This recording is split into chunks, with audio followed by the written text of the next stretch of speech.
Senhor, meu Deus, meu Pai, queremos colocar diante de Ti a sua serva, Senhor, que preparou algo para esta noite, Senhor. Aleluia. Tu sabes, ó Pai, aquilo que o Senhor falou ao coração dela, ó Pai. Verdade. Por isso eu venho te pedir que no nome de Jesus não seja ela a falar, mas o seu Santo Espírito a movê-la, Senhor. Sim, Senhor. Que no nome de Jesus, ó Pai, é tudo aquilo que o Senhor tem para palestrar conosco essa noite, Pai. A sua filha possa passar com maestria, Senhor.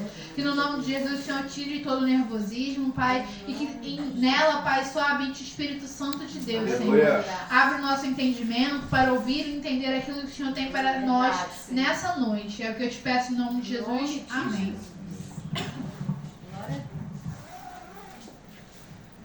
Saúde a igreja com a paz do Senhor, amém? Amém. Vamos abrir as nossas Bíblias em Isaías 40, do 27 ao 31.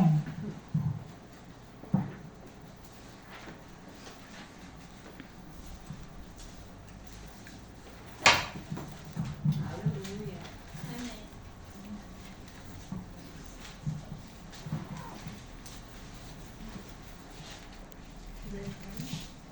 40, do 27 ao 31.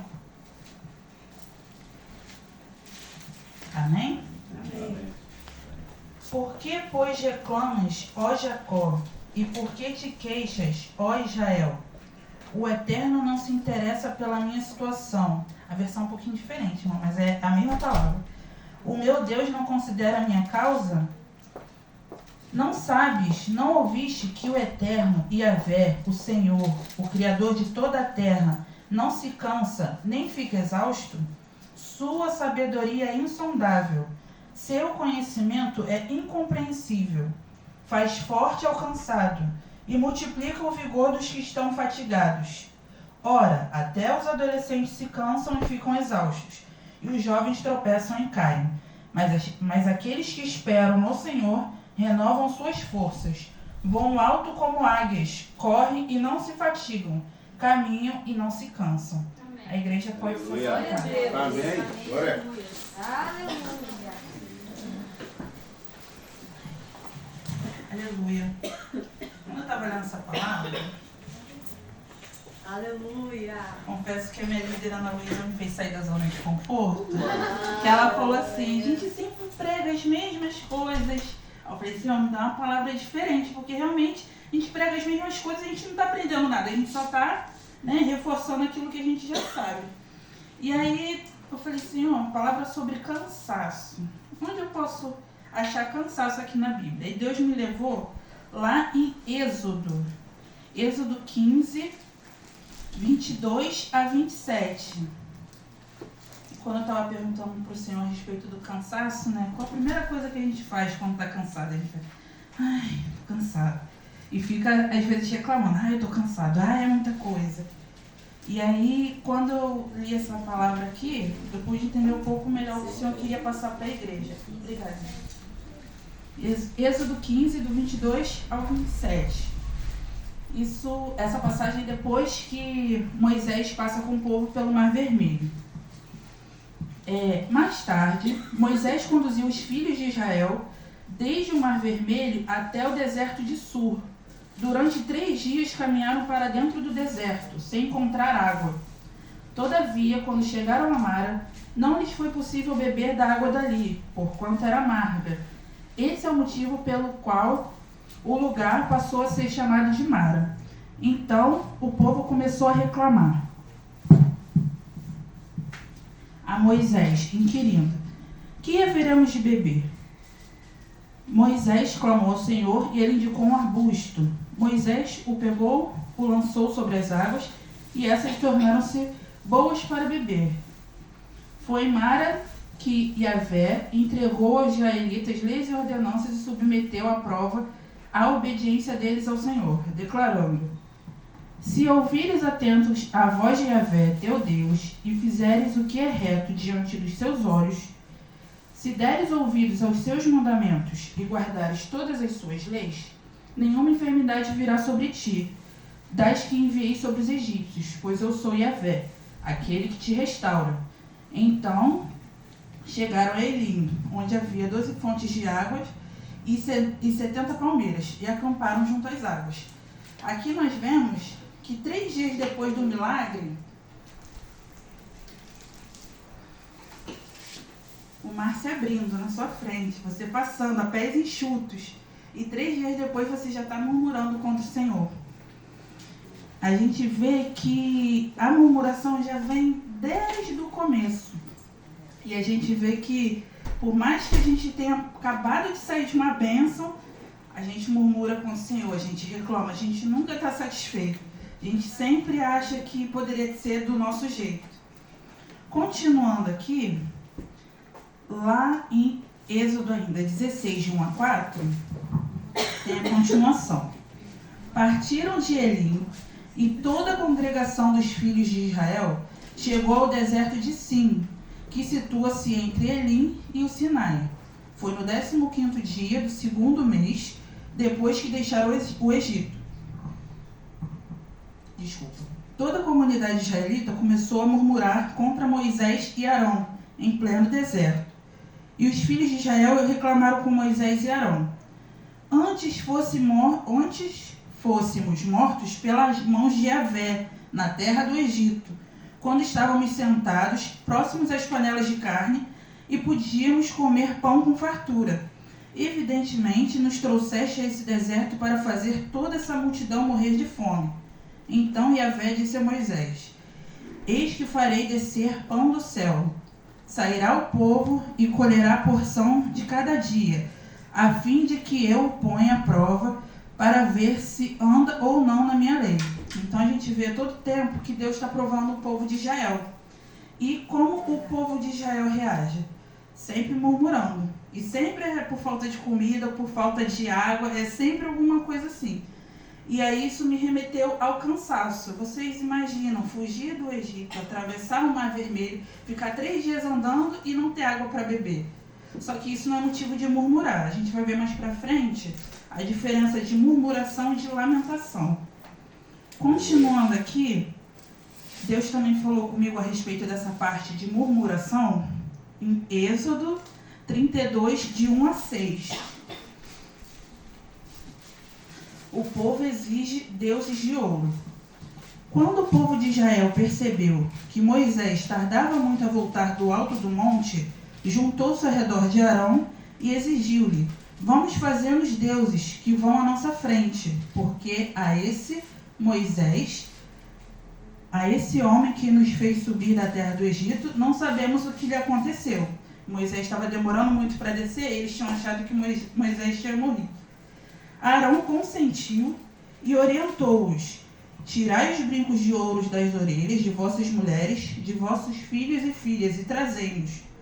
Então, são 1 a 6. Então todo o povo tirou das orelhas os brincos e os entregaram a Arão. Este, recebendo-os das suas mãos, os fez fundir em um molde e fabricou com esse ouro derretido uma estátua em forma de bezerro. Então o povo exclamou: Essa é a figura dos nossos deuses, ó Israel, que vos tiraram da terra do Egito. Diante dessa manifestação do povo, Arão construiu o altar diante do bezerro de ouro e fez essa proclamação: Amanhã será um dia de festa dedicada ao Senhor. No dia seguinte, todo o povo se levantou bem cedo, ofereceram holocaustos e trouxeram sacrifícios de comunhão. Todas as pessoas assentaram-se para comer e beber, e mais tarde levantaram-se para se divertir. Aí a gente vê mais uma vez, né, a comida e a bebida no meio do povo, e o povo exaltando outros deuses. Porque, como diz aqui o título da pregação, nós devemos esperar no Senhor. E eles não souberam esperar no Senhor. Quando Moisés falou que ia subir, falar com o Senhor e voltar, eles não souberam esperar e fizeram outro Deus, que eles tinham necessidade de adorar um Deus que eles vissem. Então eles derreteram os brincos, fizeram um bezerro de ouro e adoraram o bezerro. Fizeram uma festa nova com um bezerro de ouro que nada fez. Ainda botaram o crédito deles terem saído do Egito no bezerro de ouro. Continuando nessa parte de murmuração e de desobediência, porque eles não esperaram no Senhor e eles mesmos tomaram as suas atitudes com as suas próprias mãos, em Números 11,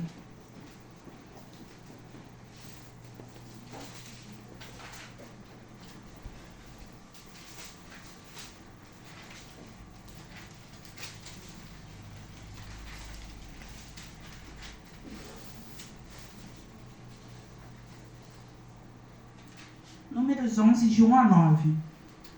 Vem contando assim. E aconteceu que, por estarem passando por muitas dificuldades, os israelitas começaram a se queixar a Deus, Yahvé. Assim que o Senhor ouviu as reclamações, ficou irado e fez cair fogo sobre eles. O fogo ardeu de súbito entre eles e destruiu uma ponta do acampamento. Nessa parte a gente vê como a murmuração não agrada o coração do Senhor. E muitas vezes nós murmuramos. Ainda bem que nós estamos no tempo da graça, porque imagina Deus tacar fogo aqui na gente, né? Porque a gente está murmurando, misericórdia, né? Aí continuando aqui. Em seguida, o povo clamou, pedindo socorro a Moisés, que orou a Yahvé, e o fogo extinguiu-se. Por esse motivo, aquele lugar passou a ser chamado de Taberá, porque o fogo da parte do Senhor queimou entre eles. O povo volta a se queixar, outro título. Um bando de estrangeiros que havia no meio do povo de Israel encheu-se de cobiça e gula, e até os próprios israelitas tornaram a reclamar murmurando: quem nos dará carne para comer? Nós nos lembramos do peixe que comíamos por um nado no Egito, dos pepinos, dos melões, das verduras, das cebolas e dos alhos. É sempre comida. Agora estamos definhando, privados de tudo. Nossos olhos nada veem, senão esse maná. E o maná era como a semente de coentro e tinha a aparência de resina. O povo espalhava-se pelo arraial para recolhê-lo, e triturava no moinho manual, ou socava-o em um pilão. Depois cozinhava o maná e com ele fazia bolos. Tinha gosto de bolo amassado com azeite de oliva. Quando o orvalho caía sobre o acampamento durante a noite, caía também o maná. Aí aqui, só um minutinho.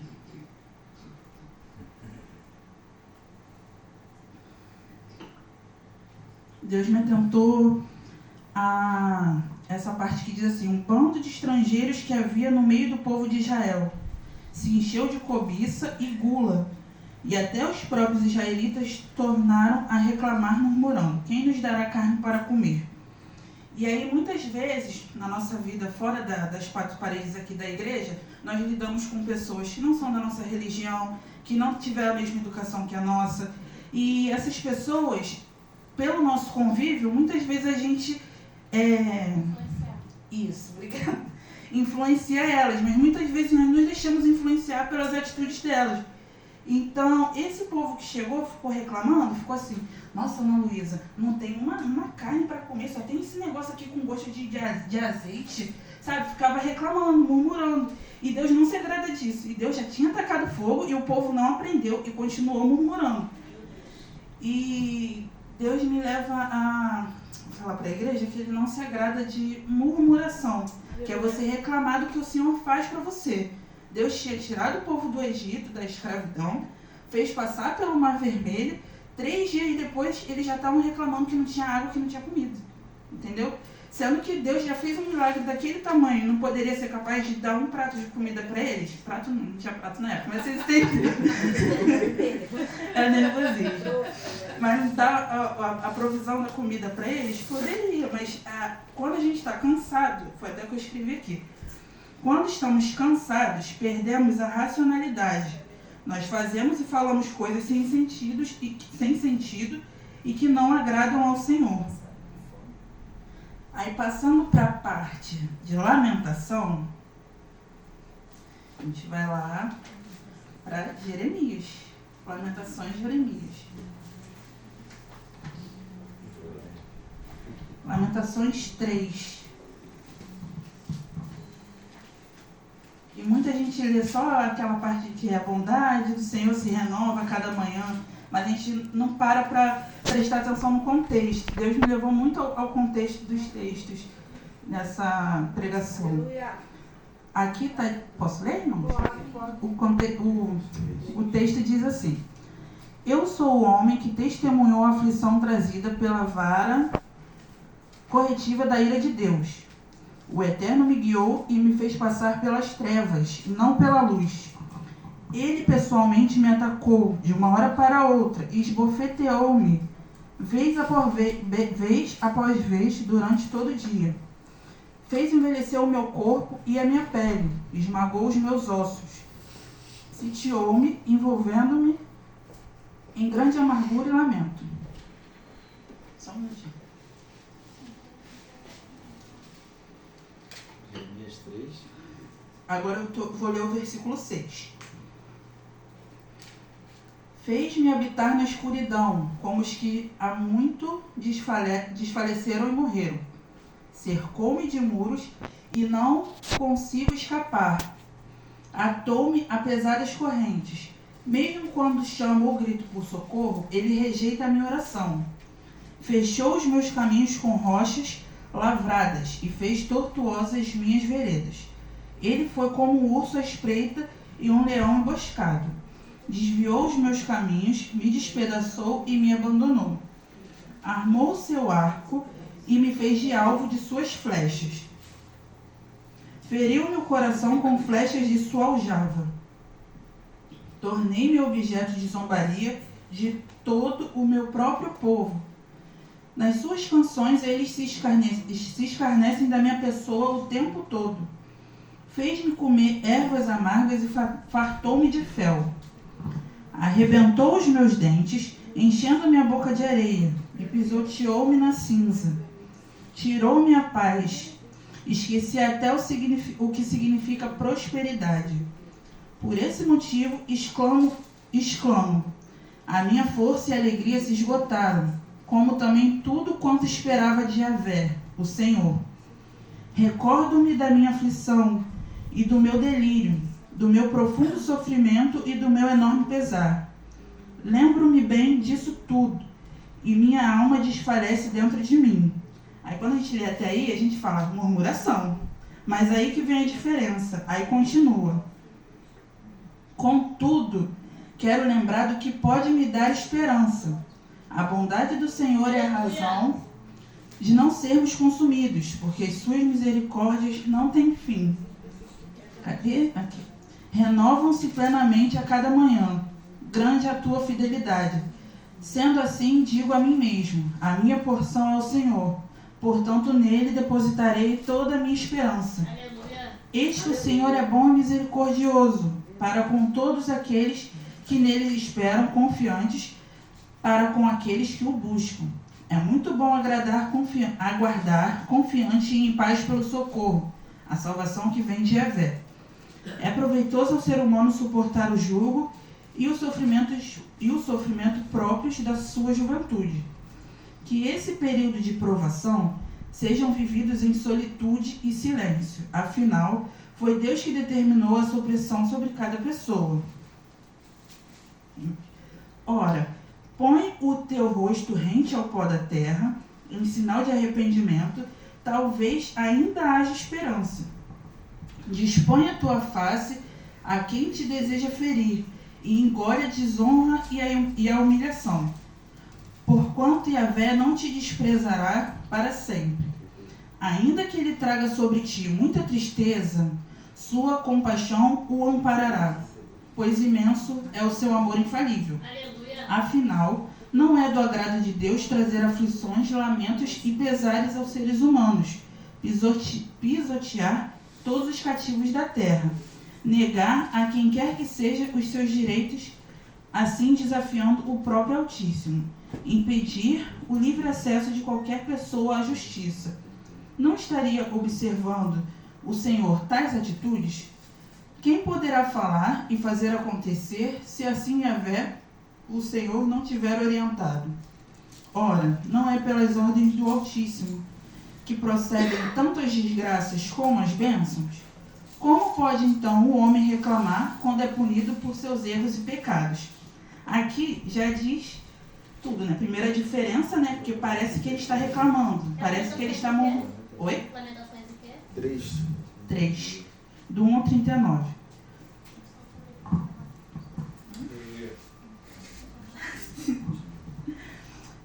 Parece que ele está reclamando, murmurando, mas a diferença da murmuração e a lamentação é justamente essa, que a lamentação é quando você rasga o seu coração diante de Deus, você é sincero, Fala assim, eu estou passando por isso, mas eu espero em Ti, eu confio em Ti. Eu sei que Deus, como diz aqui, né? Ele vai dar muitas tristezas, muitos momentos ruins. Não é um mar de rosas viver na presença do Senhor, mas nós sabemos que Ele nos sustenta, que Ele nos guarda. Amém? Aqui eu achei uma explicação que acho que fica melhor, sobre a diferença, né, de lamentação e murmuração. Aqui está assim. Lamentação é uma característica dos santos. Embora a lamentação lembre a murmuração na forma, é bem diferente na essência. Quem lamenta ainda cultiva a esperança. O murmurador, pelo contrário, cultiva ressentimento, cinismo e indiferença. A murmuração é um pecado contra Deus, mas o lamento é a voz sincera do quebrantado diante do Eterno. Lamentar é expressar com choros e lamentos, lastimar, prantear, gemer, suspirar, sentir aflição e angústia, condoer, compadecer, sofrer e sentir. Murmurar é cochichar, murmurinhar, reclamar, resmungar, suspirar, que eu falei no início, ai, estou cansada, ai, Senhor, isso é murmurar. Protestar ou se queixar a respeito de alguma coisa ou pessoa. E aí Deus me levou também a umas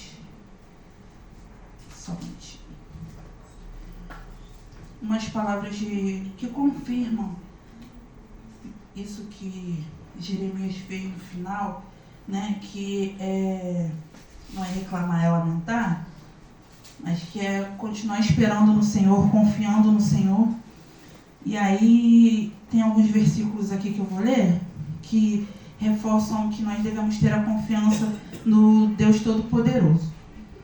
Lá em Salmo 126, diz assim: consolo para os que sofrem. Quando o Senhor trouxe novamente restauração a Sião, nos sentimos como num sonho.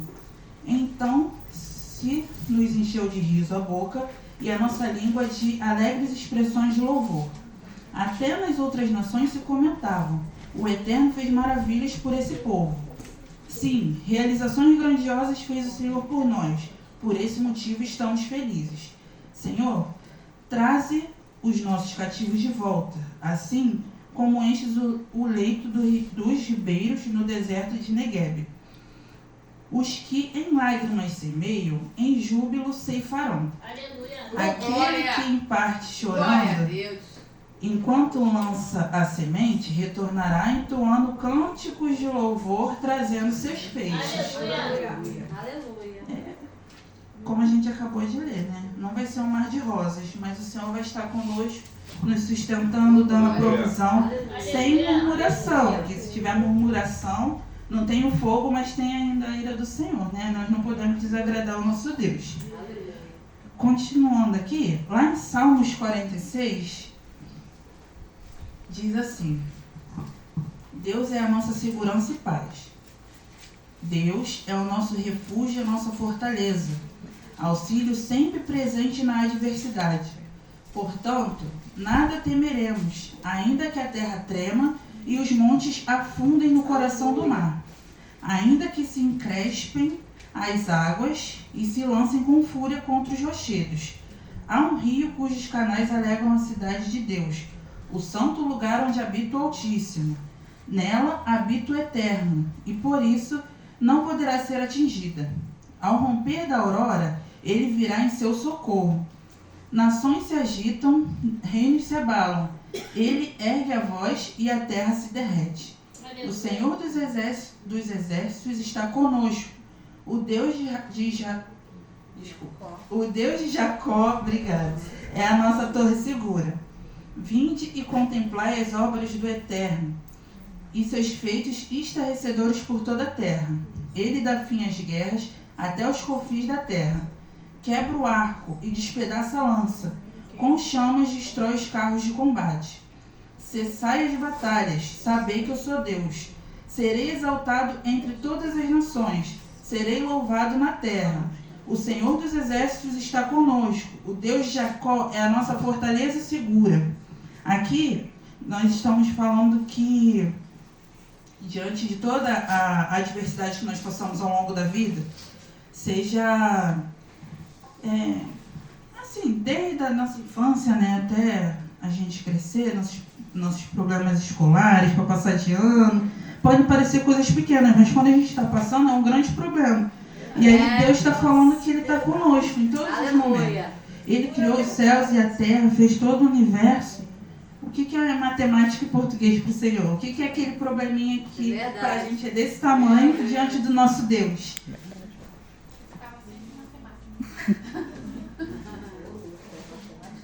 Lá em Romanos 8:37,